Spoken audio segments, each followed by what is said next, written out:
Welcome back, everybody. Here we are with Three Hauntings by Jacqueline Brick. Should have asked at some point in all this time how to pronounce that.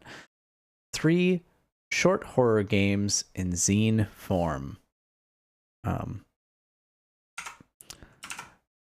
Zines. Nobody do zines really happen anymore? I don't know. I feel like everybody used to have one back in the day. Anyway, Three Hauntings. Three Hauntings contains 3 short games and is a submission to the SCREAMCITY Game Jam. Black-Eyed Prom is a short, lighthearted horror game about black-eyed kids at a high school prom. This game focuses on communication, intuition, and boundaries. House of Shades is a short game about paranormal investigation and communication. It uses a ghost hunting app and a larger space than many freeform games. And Soul Mirror is a one-player game about our inner selves and how we may not like them as much as we think we do. So, move on here to my PDF viewer. So, Three Hauntings. Oops. Writing and game design, Jacqueline Brick. Cover design, Alex Stacey. It definitely looks cool. And I'm kind of a big deal. Via Gloss for encouraging me to submit to the SCREAMCITY Game Jam. I encourage everyone to do Scream Jams. They're very fun, especially if you're kind of a horror-minded person. I like them a lot. And if you're watching this and want to do one, please do hit me up on Twitter or on Discord or whatever. Maybe I should include a link to my Discord. My Discord profile. I don't know how Discord works, so I'm too old. Anyway, but please do SCREAMCITY Game Jams, no matter what. If it's a horror mini game zine, like, that is super cool. I would love to have a mix of things. This time, we've got a ton of interactive fiction submissions, and then we also have things like Two Lines, which is, a very kind of a more conventional first-person horror game. That's like, it's just such a mix. And I just finished playing Ill Omen not too long ago from now, as of this recording, and it's like Ill Omen is, a first-person like wizardry clone. It's like, the more unique things that there are, the more fun it is. So, and I think I say I'm not part of the Scream Jam in any kind of official capacity, but I imagine that the people who are have no problem with any kind of idea that you have. So anyway, thank you for thanking me for taking my advice and submitting to the Game Jam. I really liked Skeleton Song. It's a shame I don't have more friends that I could do justice to these, and sort of a long-term goal is to get people together that would maybe do these kind of things, because I'm certainly self-conscious about trying to do them all by myself or orchestrate them, because I don't do things with other people that often. So anyway, safety rules. All 3 of these mini games are horror games that have the potential to hurt and upset players beyond what they are comfortable with. With that in mind, please use these safety rules when playing any game in Three Hauntings. Okay check-in. If you're unsure if someone is okay out of game, simply put your hand over your heart with an okay symbol. If someone shows you an okay symbol, respond with thumbs up, I'm okay, thumbs down, I'm not okay, hand waggle. I don't know. Anything other than thumbs up means that you should drop out of game and check on your fellow player. Super cool mechanic. Easy. And I think it also, Well, we'll get to the next one, actually. The door is always open. You may leave any of these games, even the one-player game, at any time for any reason. Touch boundaries. Before game, ask each player where and how they are comfortable being touched. Write these on name tags if possible. And the social contract. It is expected that players will behave compassionately towards their fellow players. This means that they will act to make other players' games better and try to frighten and discomfort the characters, not the players. If a player behaves in a way that deliberately harms and discomforts other players, that player will be asked to leave. This is especially important in House of Shades. Okay, so like, on one hand, these safety rules are super cool, and the okay check-in to me, as a dum-dum who's never really played these, that one should really only be the one that you even have to explain. It seems like it would be obvious to everybody that, like, but I mean, it's I guess it's important to just say it, but it's like, isn't it unfortunate that there are people that you have to, like, you know, you have to make sure that this is explicit, because people sometimes just don't know how to just have fun. And with horror games, I've noticed this sometimes when I'm playing games like horror games. There's been some games that I've played that I've made videos for, and the videos never end up on my channel. And the reason for that is that there's this point where sometimes you can tell with these games where it crosses over from characters interacting in a game to the person making the game is like trying to like reach out through the screen at you to kind of a disgusting or exploitive degree. And I'm a pretty, you know, I can be a prude sometimes, but I'm a pretty open guy as far as like what's appropriate for fiction or not. I mean, we've had games that, you know, are, you know, disrespectful to my religion and stuff like that. And I don't, that doesn't bother me. That's totally fine. You know, you write the story that speaks to you, and that's totally okay. But there's been a couple where it's like, I don't feel comfortable putting this on because I didn't feel comfortable reading it and I didn't feel comfortable playing it. And at some point it was kind of like crossing that line where it's like, is this horror game supposed to be scaring me, or is it supposed to be like cluing me in to your weird kind of mental state right now? I don't know. Anyway, safety rules, important is what I'm getting at, is that it's unfortunate that you have to spell it out for people, but it's important. It's good that it's there. Anyway, Black Eyed Prom. So I don't know much about Black Eyed Kids, but we'll read this. Black Eyed Prom is a short, lighthearted game. I keep, you know, why do I want to say lighthearted game? Lighthearted horror game about black-eyed kids at a high school prom. This game focuses on communication, intuition, and boundaries. You will need at least 6 players, at least 1 DJ, can be using Spotify, Google Music, actual equipment, whatever. Actually, what you should be using is like the traditional 8-track, the actual cassettes, and like should be mixing the cassettes through like an 80s boombox. No, I'm just kidding.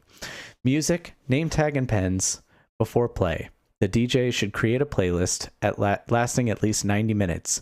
Start the playlist with Jeepers Creepers 2.0 by Nikki Yanofsky and end it with The Bat by The Ventures. Okay, I do know that one. Decide who will be a black-eyed kid and who will be a normal kid.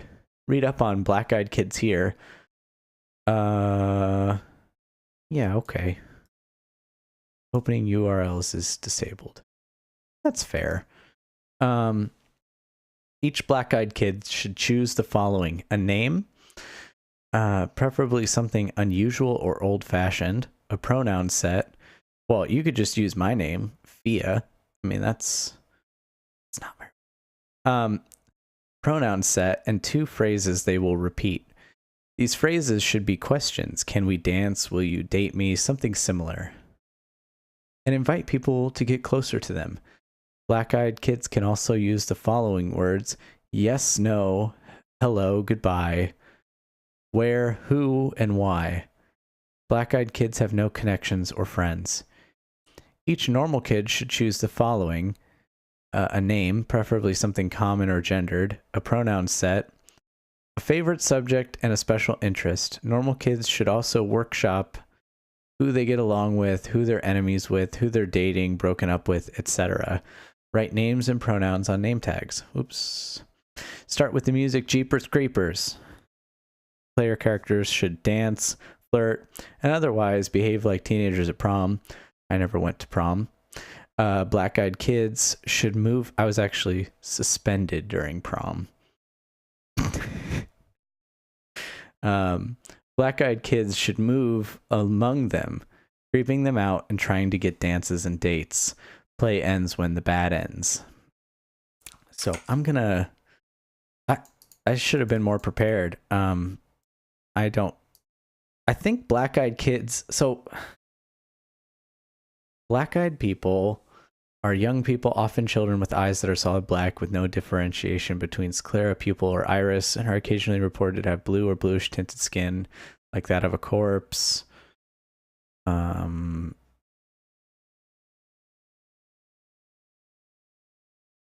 They will usually attempt to talk the victim into allowing them entry into their home, use a telephone, or to be safe from some unspecified danger. Often people begin to agree to the requests against their better judgment, even though the request will seem vaguely unsettling without realizing why it is. Should you discover that their eyes are completely black, children become very angry and insistent on you complying with their demands.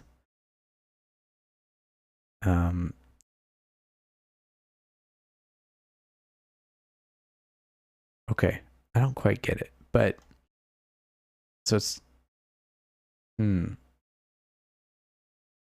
what happens?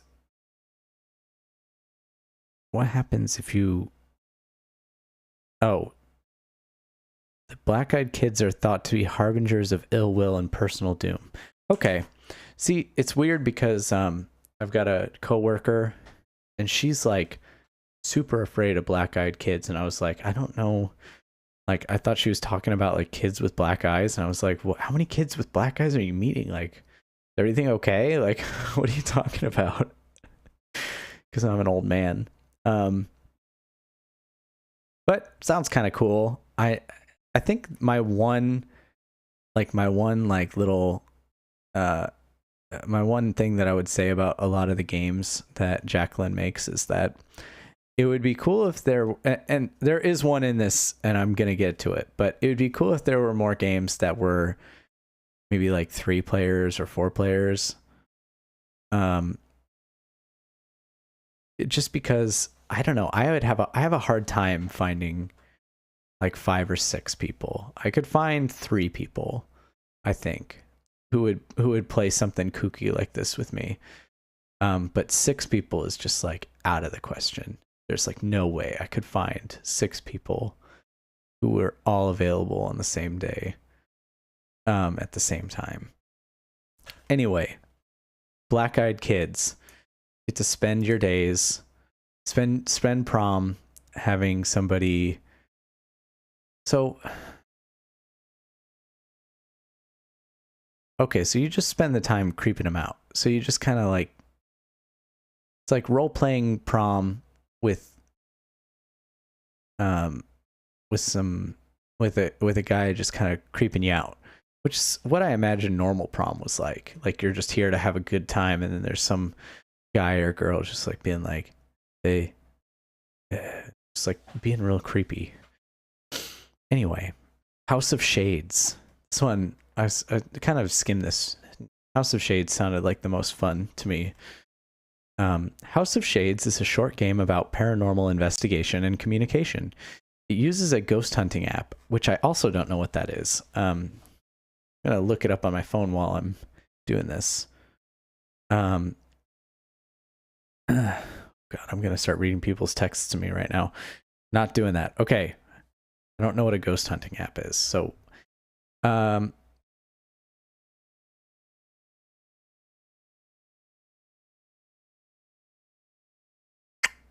Okay. Maybe I should just look it up on my computer. That's going to be faster. I don't know what to go. Sorry, guys. I'm an old person. You can't just say something like ghost hunting app like I know what that is.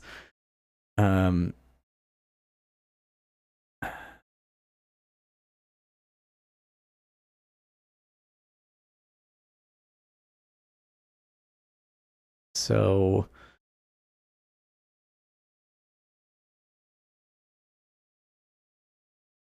a notoriously no, not Ouija board. It's not like a Ouija board.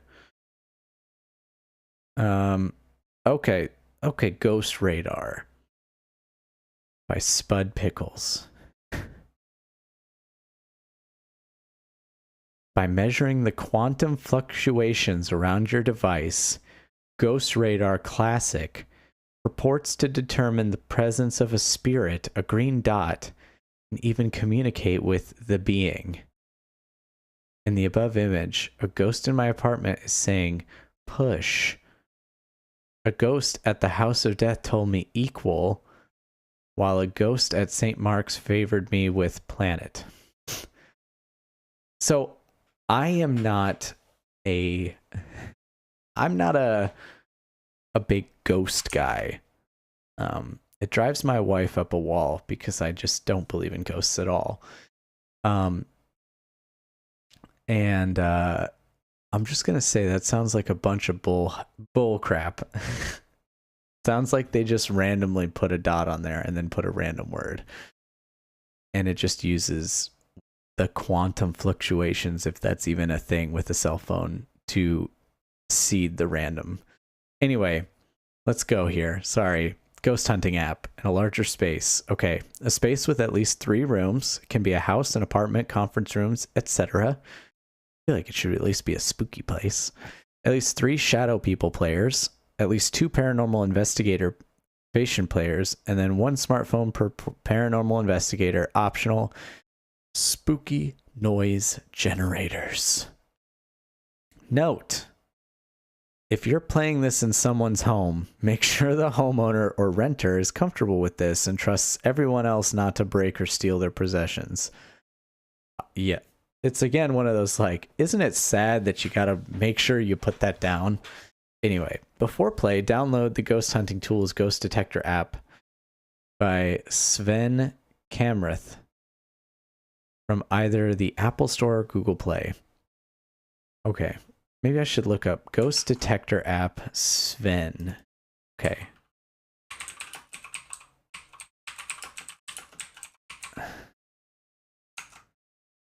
Kamrath. I don't want to insult Sven's hard work. I'm just kind of like, really? I don't know. Okay. This app is intended and does not provide true ghost hunting functionality. Thank you, Sven.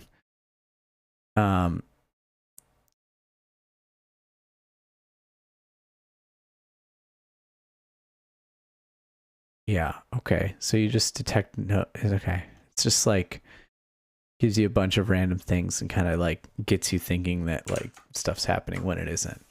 Gets your imagination running. Decide who will be a shadow person and who will be a paranormal investigator. Paranormal investigator should pick names, pronouns, and a general personality. Decide who likes and dislikes who. Shadow people do not pick names, pronouns, or connections until play. Each shadow person chooses a room of the space as theirs. Once every shadow person has chosen a room, turn out the lights. Play. Investigators activate their ghost hunting apps and enter the first room of the space. They may talk among themselves and call out to whatever may be in the room, but the shadow person in the first room cannot speak to them yet. The shadow person may rattle objects, stomp, breathe heavily, or otherwise make noise, so long as it's not above normal conversation levels. Once the app spits out a word or phrase, which it should after several minutes, the investigator should read the word/phrase out loud. The shadow person should take this as a prompt and can now speak to their investigators as long as their conversation centers around whatever the spirit box reveals. The shadow person can also touch their investigators, but only very gently. See the safety rules above for more information on this. At any point, the shadow person can stop conversing or answering questions. Once they're done, they should knock 3 times on the wall. This is the signal for the investigators to move on to the next rooms. Repeat in each room. Play continues until the investigators speak to all of the shadow people. So that just sounds really cool. It's kind of like a Whose Line Is It Anyway, but with like ghosts and horror, which is kind of neat. You know, just like you're getting into the spooky, you know, you're like sitting in the dark, getting yourself all, you know, geared up, and then you just get like this kind of random word, and like that's the word you're going to run with for your ghost persona. I think that's cool. So Soul Mirror, this one I actually played. As soon as this was submitted, I downloaded it and read through it, and then decided to play this. I was going to make sort of a... I was gonna make like a little Twine game of my... and play it for this as like my little experience, but then I kind of decided I probably didn't really want to share all the stuff I was writing with people. So anyway, we'll get to it. Soul Mirror is a 1-player game about our inner selves and how we may not like them as much as we think we do. You will need a journal, either physical or digital, reflective surfaces, water, mirrors, windows, etc. Before play, make sure you're ready to play this game. Soul Mirror is a personal horror game, and you are playing yourself as a character. If you don't feel you can handle it, don't play today. Play. Again, like, don't torture yourself. Why? Just don't make it any harder than it has to be on yourself. You're doing this for fun. Play. Turn off all the lights in the room. Look into your reflective surface. Unfocus your eyes.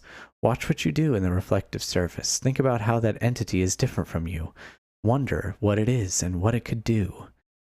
When you are uncomfortable, refocus your eyes and turn on the lights. Write your discovery in your journal. On a different day, repeat with a different reflective surface. So the way I went with this was I chose different rooms. I didn't have all the lights off because a lot of times I have like places where I was going where it was like, if I turn off all the lights, it's like pitch black and I can't see myself in the water that I brought or whatever. So it was mostly dark though. It was very dark. But it's just, I live somewhere where there's no street lights and stuff. So it's like, you turn off all the lights in your house and it's off. But I followed it, you know. Anyway, sorry, I'm making excuses already. So then what I would do is I would, you know, do this and wait until I'm uncomfortable, which, you know, took a little bit of time because it's like not something I don't do a lot of role playing and stuff like that. So it was a bit weird at first. But then when I get to my journal, I would write sort of like a poem or something kind of about my experience or about kind of what I envisioned as the thing on the other side of the mirror. It got a little personal some days. Other days it didn't. Other days it was kind of just like it felt more like an adventurous kind of thing of like going through the mirror to the other side. It was more of like it going to a fish out of water situation, whereas other days it was like a little more personal and sort of like projecting whatever qualities about yourself onto another thing, especially qualities maybe that you want to distance yourself from. But it's kind of cool because this is like, to me, this is like a horror version of like the Catholic concept of confessing. You know, it's that like, yeah, you just have to like kind of nakedly look at yourself and just be like, yep, that's a thing. Like, that's a thing with you. And, you know, The difference being that you're like projecting this silently onto a reflective surface. But I don't know, a couple days it was kind of like that. It was almost like going in and confessing and just being like, okay, yeah, like you like to think that you're a good person, but good people don't do X, Y, and Z now, do they? Or a good person would do A, B, and C, and you didn't.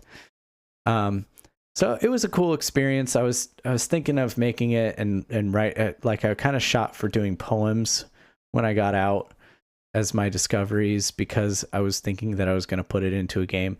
Then I just kind of decided, you know, I like having the emotional distance of me as a content creator and you guys as an audience. I like having that distance not be a personal thing. So I try not to really actually get too personal on these. I just do them for fun. So I decided to follow the safety rules, and the door is always open, and, you know, I'm allowed to have my boundaries as a person making videos. So I would, you know, even if you're somebody like me and you don't have any friends and you want to play a game, I do recommend playing Soul Mirror. It's very cool, and it's definitely a horror game in the truest sense. Some people are already scared about the idea of going into a dark room and staring in a mirror. You know, it's like if you find after a couple of days it's not your bag, you know, just do Bloody Mary and turn the lights off or whatever. But it reminded me of that mixed with confession, I guess. And so it was cool. And this was my favorite. Well, this is the only game I played, but it was like one of my favorites of just like the concept itself. I feel like if I played keep hiccuping. If I played House of Shades, I would probably like that a little bit more. But Soul Mirror was cool too. Black Eyed Kids, Black Eyed Prom, this game I just don't understand. I think it's because I don't really know what Black Eyed Kids are, and that's like a creepypasta thing that kind of came up after I was already getting out of creepypasta. So anyway, thanks for sitting through me reading a little PDF, and thanks Jacqueline for making it, and thanks for the shout out. I appreciate it, but you know, it was just a nice thing to do. You didn't have to, and you did, but I appreciate it. Means a lot to me that you feel encouraged by me. That means a lot to me. So thanks everyone for watching. I'm going to try and get to the other games. The games that are remaining right now are games that I've tried to get running on my computers, plural, and it's been kind of spotty. So I'm going to try to make playthroughs of it, but at this point, with how the last one went, I really don't want to make a video of just a couple frames per second happening. So if you don't see a game on here, you know, go check out the SCREAMCITY Jam. There's some games on there that look really good, that it's kind of unfortunate that I may or may not be able to play, especially before the rating is over. And once the ratings are over, I'm going to just be moving on and working on my next project. I don't want this YouTube thing to eat into my creative time, so I'm not going to let it. Anyway, thanks everybody for watching. Check out 3 Hauntings, especially if you have friends, and maybe decide for a Friday or Saturday night that you're going to do something spooky together. My friends and I would always go to a haunted place in the state that we lived, but other people maybe don't want to have to hop in a car and drive for several hours in the middle of the night. So if you don't feel like doing that, instead, why don't you visit 3 Hauntings? And thanks everyone for watching, and have a good night.